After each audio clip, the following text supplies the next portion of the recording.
Baik saudara, Assalamualaikum warahmatullahi wabarakatuh. Alhamdulillahirrabbilalamin, sahabat subscriber dimanapun panjenengan berada, semoga semuanya masih dalam keadaan sehat walafiat amin ya robbal alamin. Oke sahabat-sahabat subscriber, di kesempatan kali ini, di video kali ini kita melihat kembali tanaman Mas Danang ya sahabat-sahabat subscriber ya. Tentu di sini di video saya yang beberapa bulan yang lalu bahwasannya buah melon ini masih kecil ya sahabat-sahabat ya. Tapi sekarang sudah mulai tahap untuk pembuahan ya sahabat-sahabat subscriber ya. Jadi dilihat dari sini buah melonnya itu sudah ada yang satu kepalan dan juga ada yang satu kepalan bayi. Tentu tidak semuanya itu kita tanam pasti bareng ya sahabat-sahabat ya, pasti ada perbedaan dan pasti ada segi tahap-tahapan tertentu dari pertumbuhan. Dan pasca untuk sudah ada buahnya seperti ini, kita akan ngobrol dengan Mas Danang yang pemilik lahannya dan juga tiap hari-hari beliau merawat buah melon ini seperti apa ya sahabat-sahabat ya. Jadi tentu kita harus bertanya sama beliau karena ahlinya atau yang mempunyai cara itu beliau. Selamat sore atau siang Mas Danang. Sore, Pak. Nah, gimana kabarnya Mas? Alhamdulillah baik. Nah, ini tentu kita lihat tanaman jenengan makin lama makin hari bagus sekali dan juga tinggi-tinggi ya Mas ya perawatan atau pertumbuhannya. Iya, ini kan kemarin juga agak lambat sih Mas, cuman Nggih. pasca kena saya pupuk kemarin mulai Nggih. lebat lagi. Mulai lebat lagi. Oh, loh buahnya ini apa? Sudah punya ada sahabat-sahabat ya lo itu. Ini kira-kira buahnya ini dari mulai urut kecil sampai besar itu sudah banyak menyebar di tanaman jenengan nih Mas? Sudah banyak yang kecil sama yang besar. Mungkin ada yang lambat 1-2 bahkan gitu, ada yang lambat Mas. Kayak gini kan lambat. Cuman ini atasnya sudah ada. Bisa kita ambil. Kita pangkas, biasanya saya pangkas kayak gini supaya buahnya ini cepat kembangnya kayak gitu. Jadi hari-hari jenengan ini merawat seperti ini itu dengan cara pemangkasan dan yang lain-lainnya itu ada Pak kira-kira Mas? Ada, nanti setiap 3 hari sekali kita fungi Mas. Kita fungi menjaga daunnya supaya enggak terlalu rusak. Kayak gitu kan agak terlalu rusak. Kemarin sudah sempat saya semprot juga itu kena fusarium. Fusarium iya itu. Seperti itu ya. Oh, itu juga ya sobat-sobat ya. Iya, makanya itu apalagi ini cuaca tidak mendukung kan Mas. Kita sering panas, terus apa? Panas, hujan. Ya kayak gini hasilnya. Apalagi bawahnya saya nggak pakai mulsa, otomatis lebih riskan lagi. Tapi kira-kira kalau ada mulsa itu memang lebih enggak riskan seperti ini ya Mas? Iya, lebih efisien Mas, karena kita dapat dua manfaat kan. Yang satu itu dari segi gulmanya ini, gulmanya nggak akan kayak gini Mas gulmanya. Yang kedua bisa menjaga kelembapan tanah, sekaligus menjaga pokok itu tidak terlalu dekat tidak nempel sama tanah. Nah itu kayaknya untuk jamurnya juga bisa berkurang. Oh gitu. Ya. Dan kira-kira ini sudah semuanya yang sudah berbuah Mas? Sudah. Boleh kita melihat yang di depan sana yang lebih besar dan tunjukkan, boleh ditunjukkan yang besar, yang kecil itu karena apa Mas? Kecil atau besarnya itu terhambat karena apa gitu Mas? Biasanya gini Mas, yang besar itu biasa buah pertama. Nah kayak gini nih, ini ada contoh kayak gini. Nah, ini kan yang satu sebelah besar. Nah ini kan buah dari pokok pertama saya ambil karena saya takut di atasnya nggak ada. Bahkan ada pun kayak gini. Ini kayaknya nggak jadi ini. Biasanya nanti jatuh sendiri. Nah kalau yang ini di pokok buah nomor 3. baru ada kayak gitu. Jadi nggak satu pokok ini bisa langsung buah berbarengan mas. Berbarengan. Kayak ini pun juga belum ada. Okay. Ini ada di bawah, ini di atas kayak gini. Bahkan ini pun masih kosong sebelahnya. Kayak gitu. Seperti itu ya. Oke. Loh, itu sahabat-sahabat ya. Ada yang besar lagi itu. Ya, kalau ada yang lebih besar di belakang. Oh, sana, ada. Mas. Ya. Oh, kita ke sana Mas. Kita lihat yang besar, yang jenengan yang paling besar itu. Yang paling besar ya, ada itu. Udah kelihatan dari sini mas. Saya gantung-gantung di sana itu kemarin pasca waktu penyemaian. Di sana dulu. Polybagnya habis. Terpaksa saya tanam manual. Kita langsung biji kayak gitu. Langsung biji, dia pertumbuhannya lebih dulu. Itu yang di belakang itu ada juga.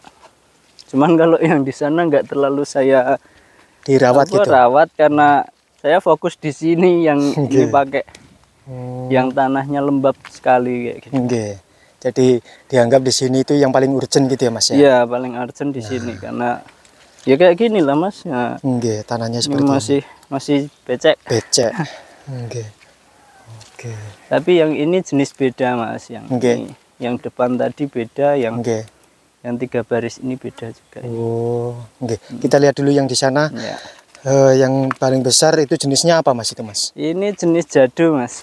Apa? Jadu. Oh jadu. Jadu dia buahnya nggak bisa masak besar mas, paling di kisaran 2,5 kilo aja dia besarnya. Tapi dari segi rasa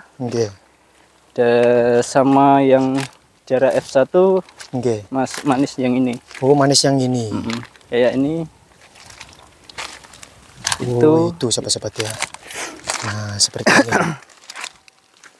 Besar kan sahabat-sahabat ya. Hai, mantap. Ini sebetulnya jenengan tidak rawat tapi kok sama seperti yang di sana ya mas ya. Iya. Itu kan sisa-sisa dari fungi, nanti kan saya larikan ke sini juga mas sebenarnya. Sekaligus kan kalau di sini ada cabai, sekaligus kan sekalian saya semprot sekalian kayak gitu. Kalau saya jadi nggak membuang fungi terlalu sia-sia lah mas. Kita cari manfaatnya yang komplit lah. Jadi yang paling manis memang yang di sini nih mas ya. Iya, cuman itu di sana itu juga varietasnya sama, yang 3 gulut itu sama-sama ini. Sama-sama ini. Harusnya sudah sebesar ini mas. Ada yang lebih besar lagi daripada yang tadi itu. Itu ada yang besar tuh. Sembunyi itu. Ternyata buahnya tanamannya mas Danang ini banyak sekali loh sahabat-sahabat loh, seperti ini. Itu. Ini tanam perdana di SP10 ini sahabat-sahabat ya. Jadi jenengan pasti melihat di SP6B juga di SP10 ini ada sahabat-sahabat ya. Luar biasa beliau ini loh, itu besar juga di sana. Itu agak sembunyi dia. Malu dia. Dia paling besar sendiri. Loh, seperti itu loh sahabat-sahabat loh. Nih, kita lihatkan di sini sahabat-sahabat. Biar jenengan di sana tuh, masuk enggak apa-apa nanti. Loh, ini sembunyi. Nah, ini biar jenengan ngiler sahabat-sahabat ya. Jadi apa ya kira-kira ya, masuk sandal saya sahabat-sahabat ya. Makanya ini yang sini itu masih belum maksimal kan tanggal saya mas, karena di seberang itu kan dia acapnya masih tinggi nih. Nah, sini paling rendah kan. Makanya air genang di sini belum bisa saya buang kalau belum saya parit samping sana. Iya. Jadi kalau ada parit seperti ini bisa mengurangi air ya Pak Mas? Iya, bisa mengurangi beceknya. Gitu. Seperti itu. Kita jalan ke sana Mas. Iya, mari. Nah, kita keliling-keliling pada sore hari ini sahabat-sahabat ya. Melihat tanamannya beliau. Kalau semangkanya gagal Mas, dihabiskan kepiting. Dihabiskan kepiting. Ini hanya sisa sebagian aja. Itu kayak gitu.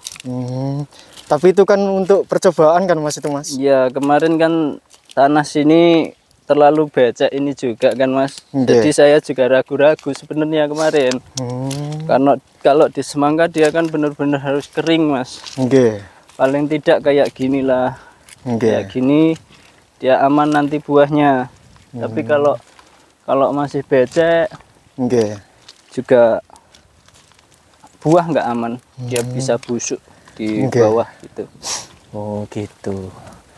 Oke lah sobat-sobat ya. Nah kita lihat dari sini bagus sekali loh sobat-sobat ya. Ini andai kan merata gini Mas. Sudah. Ya, Ini untuk tahap awal lah ya sobat-sobat ini ya. tahap awal saya tanam di 1200, mungkin hasilnya hanya di kisaran 700 atau 600 pokok yang hidup ini Mas. Kalau Nggih. hidup di 1200 mungkin ya sudah dapat lah untuk modal lagi. Oh untuk modal lagi itu sudah dapat ya. Sudah dapat. Sudah dapat. Seperti itu ya. Loh. Ini sobat-sobat ya. Loh. Saya lihat ini kayak timun ya Mas ya. Iya, emang kayak timun Mas. Sama persis gitu ya. Iya, sama persis. Cuman kita bedanya di daun kalau membedakannya. Kalau timun persegi 5, kalau ini agak bulat. Agak bulat. Sama belewah pun beda juga. Nggih. Kalau memang cara perawatannya untuk buah itu seperti apa Mas? Kalau untuk buah, Nggih, biar aman, biar bisa besar. kalau buah Nggih. biasanya saya perawatan cuman kita difunginya Mas, diulat bulu sama di serangga buahnya. Oh, serangga buahnya. Gitu, ya. Karena nanti biasanya kalau waktu pasca kecil gini masih aman Mas. Nggih. Pasca kecil kayak segini-gini itu masih segini. aman, tapi nanti kalau sudah mau masak itu lalat buahnya itulah yang penyerang gantian itu Mas ya. Bahkan ini kan kalau saya kan biasanya yang ngalangi gini kan dipotong kayak gini Mas. Oh, gimana? Nah, daunnya biar kelihatan, nanti waktu penyemprotan dia ikut kesemprot Mas. Jadi ada lapisan funginya agar tidak dimakan ulat. Kayak gitu. Kalau untuk pembesarannya kita hanya pakai pupuk Mas. Pakai pupuk. Kita genjot pakai pupuk aja. Oh gitu. Kayak gitu. Jadi untuk perawatan dan obat-obatan itu biasanya jenengan pakai apa? Kalau untuk khusus jenengan? Kalau saya hanya ini saya pakai yang ada di pasaran aja. Ini saya pakai antrakol untuk jamurnya, fusariumnya saya cuma pakai Megante. Ya itu yang bahan aktifnya mangkosep itu, sama untuk serangga saya pakai di Sentador yang murah. Terus apa namanya, ulatnya itu saya pakai Venit aja. Oh gitu. Jadi untuk membeli obat-obatan ini terjangkau sekali ya Mas ya? Ya insya Allah terjangkau. Cuman itu kan juga banyaknya itu beda. Kalau sekitaran sini kan paling butuh 2-3 bungkus, jadi ya sama aja maksudnya juga keluarannya. Tapi kira-kira takaran itu kan bervariasi untuk para petani ya Mas. Tapi khususnya saya minta berita itu yang langsung dari petani seperti jenengan, pasti mempunyai takaran-takaran tertentu. Kalau boleh tahu ini. Kalau takaran itu saya hanya pakai sendok makan Mas. Oh, sendok makan. Yang 1 cap itu biasanya saya pakai paling mentok dosis tertinggi 2 sendok makan. 2 sendok makan. Perawatannya per hari sekali atau berapa hari sekali? 3 hari sekali. 3 hari sekali. Mungkin besok pagi saya. Sampai Mas, sampai nanti pemanenan. Sampai pasca 1 minggu sebelum panen. Oh gitu. Kita kalau mau panen juga kita harus lepas dulu Mas. Obat kita lepas. Luar biasa ini. Ini perawatannya lebih ke bayi ya sahabat-sahabat ya. Iya, lebih lagi di semangka Mas, lebih semangka itu lebih lagi ke semangka. Dia lebih cengeng daripada ini karena dia kena air pun dia bisa berubah.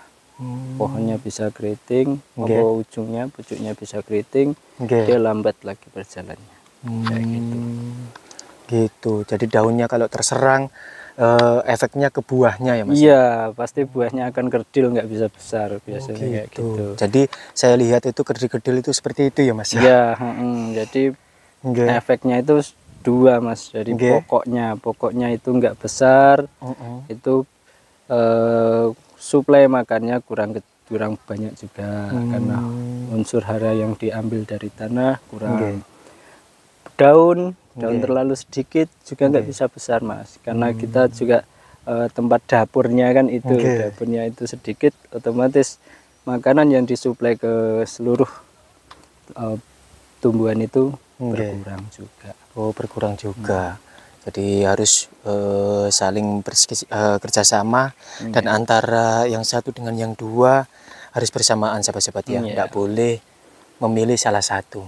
Nanti pasti kalah nanti. Iya, pasti kalah. Makanya nggak ini disimbangi ya Mas. Ya, kita jaga daun juga pokok gitu. Kalau pokok itu biasanya kalau di pohonnya itu kita jaga di umur 0 HST sampai 14 HST, kita fullkan pupuk biar sama kalsiumnya biar dia tumbuh besar pohonnya itu. Nah, kalau untuk daun nanti mengikuti dia sudah. Kayak gitu. Jadi semestinya kalau daun seperti ini semestinya buahnya itu bagus ya Mas ya. Ini kan nggak ada bercak-bercak nih kayaknya ini. Itu nggak ada, belum.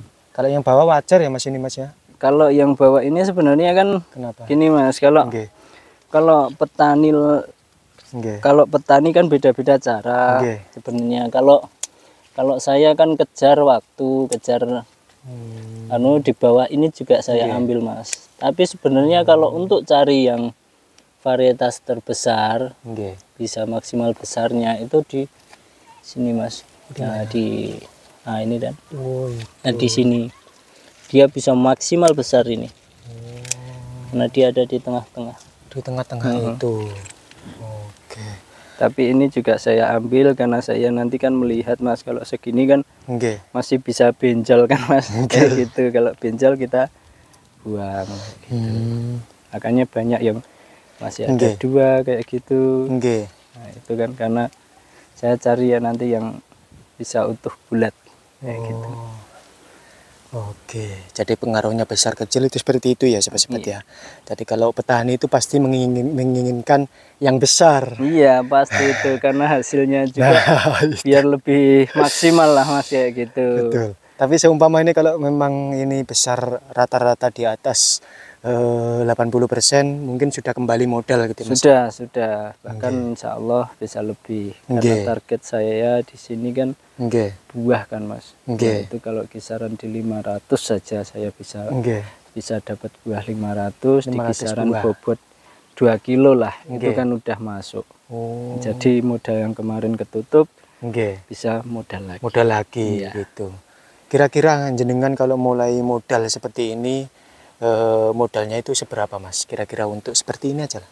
Sepeta ini kan kalau versi jenengan. Kalau versi saya di kisaran ini tanam di 1.200, berarti saya harus beli bibitnya itu 5 bungkus. 5 bungkus ya kan. Satu bungkusnya berapa Mas? Bungkusnya 180 kalau belum naik. 180.000. Itu berarti udah dikalikan 5. Ya, dikalikan 5 sama pupuk.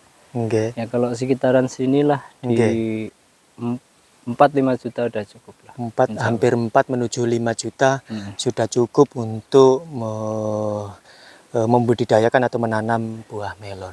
Padahal kalau itu berhasil itu bertikel-tikel lipatnya. Ya, apalagi kalau bisa kan saya bilang saya beli 5 bungkus itu kalau bisa kan yang mati ini nanti kan disulam. Jadi dia harus hidup di 1.200.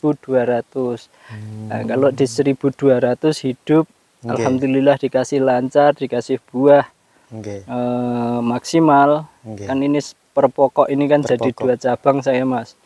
Itu dikasih 2 berarti 1.200, jadi kalikan 2 2.400 biji. Nah, dikalikan 2 kilo lah. Itu berarti masuk di 4 ton lah, 4 ton lebih sedikit. 4 ton lebih sedikit. Nah, itu nanti bisa akumulasi harga sini. Oke, padahal segini bisa mengalahkan semangka 1 hektar gitu Mas. Ya, yang enggak sih Mas, kalau satu hektar itu semangka maksimal panen kan di 20 ton. Oh, 20 ton. Ya di 20 ton itu ya kalikan aja 20 kali 6 berarti dia sudah dapat di 120 juta. 120 juta. Iya. Wah, ini luar biasa nih. Ini bisnis seperti buah melon dan semangka ini memang kalau berhasil bertikel-tikel ya sahabat-sahabat ya, untuk kembalinya modal dan bisa kita tanam lagi, berputar lagi. Dan kira-kira kalau ini kan sudah tanam melon Mas di satu tahapan. Kira-kira satu titik, satu tempat ini kira-kira biasanya bisa ditanami lagi itu berapa kali Mas dalam satu musim? Kalau saya biasanya kalau pakai mulsa ya Mas, saya menghabiskan mulsa. Mulsa itu bisa ditanami berapa kali. Misal mulsa itu bisa ditanami 4 kali, 4 kali ya saya tanam 4 kali. Oh gitu. Ya gitu, karena di sini kan cuacanya ekstrim Mas. Kalau kita mau buka mulsa, otomatis hancur dia mulsa. Oh iya betul. Kena hujan, kena panas Mas. Iya, kena hujan, kena panas, lalu selama 2 bulan kalau kita mau benerin gulutan lagi, kalau kita mau pupuk lagi kita bongkar, otomatis mulsa kita copot. Nah, kalau kita copot pasti dia udah rapuh dia. Ya, makanya itu kita paksakan sampai habisnya mulsa. Baru nanti kita bongkar lagi, kita pindah gulutan atau kita perbarui aja ya gitu. Jadi tolak ukurnya itu di mulsa ya Mas, kalau memakai mulsa. Tapi kalau tidak memakai mulsa, kalau tidak pakai mulsa ini besok kemungkinan saya bongkar ini, saya cangkul lagi ya Mas ya. Biar lebih gembur kayak gitu. Itu yang kalau nggak pakai mulsa. Ini kan otomatis belum layak kan Mas kalau untuk gulutan. Ini masih cangkulan, murni cangkulan kan kayak gini ya. Ini kan belum gembur, nanti kan kita cacah lagi ya, biar gembur. Setidaknya harus ada kayak kultivator ya Mas ya. Iya harusnya, cuman kan untuk pembelian kita juga belum mampu, jadi kita pakai seadanya aja, kita pakai cangkul sama kerek itu aja. Masih manual sahabat-sahabat ya. Setidaknya kalau di sini ada multivator ya Mas. Kultivator atau rotari. Kalau rotari kita buat nyacahnya, kalau kultivatornya kita buat gulutannya. Untuk mempercepat pekerjaan ya Mas. Iya, mempercepat pekerjaan. Oke, luar biasa sahabat-sahabat ya. Jadi pada sore hari kita bisa langsung ngobrol dengan petani hortikultura, apa ya namanya, holti sih? Hortikultura. Nah, hortikultura sahabat-sahabat ya, untuk buah melon. Mudah-mudahan kedepannya lagi kita bisa melihat yang direncanakan Mas Danang. Mungkin apa Mas, semangka kah Mas nanti Mas? Kalau ini kan rencana setelah panen ini saya mau perbaiki tanggul dulu kan, sama bikin sudetan kalau sudetan keluar sana. Kalau insya Allah ada rezeki mau bikin sudetan dulu biar di sini benar-benar maksimal kering. Kalau sudah kering baru saya teruskan gulutan semangka ini Mas. Jenengan harus, kalau sudah kering jenengan berani untuk menanam semangka gitu Mas ya. Karena riskan ya Mas ya. Iya riskan. Kayak gini Mas, ini sebenarnya ini ada buah sebenarnya. Ini udah mau buah, cuman sayang kan yang lakinya nggak berbunga. Jadi ya terpaksa lepas ini udah. Ini kan harusnya dikawin. Tapi lakinya nggak ada, bunganya nggak tumbuh. Ya itu udah lepas. Kurang tahu ini besok gimana. Mau cari bunganya. Gitu.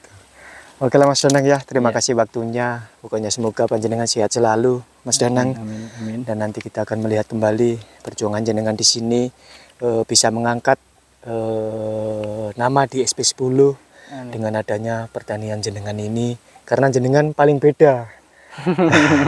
Jadi yang paling beda dan paling banyak yang hasilnya ya sahabat-sahabat ya, banyak dibandingkan tanaman-tanaman Padi memang betul ada harganya, tapi lebih bagus, lebih baik lagi ada yang bervariasi, ada yang padi, ada yang buah, ada yang sayuran, kan mantap iya, gitu. itu nanti bisa mencukupi kebutuhan kita lah. Ibaratnya sayur mayur, bahan makanan pokoknya itu tercukupi semua. Nah, gitu. begitu. Oke Mas Danang ya. Ya. Nanti kita ngobrol kembali di sana. Jadi terima kasih yang sudah selalu menyimak konten saya dan selalu mengikuti perjalanan saya. Dan jangan pernah bosan melihat konten kreator daerah transmigrasi. Sekian saya kiri. Assalamualaikum warahmatullahi wabarakatuh.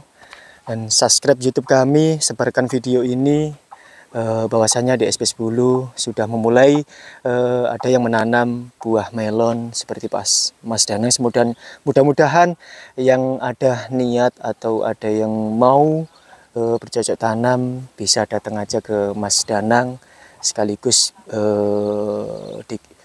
mentor untuk atau kita belajar bersama. Jadi kalau ada yang berhasil, ada yang berhasil, ya kita tularkan, itu bagus sekali, luar biasa, bisa mengangkat ekonomi yang di sini dan bisa mendatangkan tengkulak-tengkulak yang berada di luar sana untuk datang ke SP10. Ini luar biasa. Jadi saya kiri Mbak Sembran mengabarkan.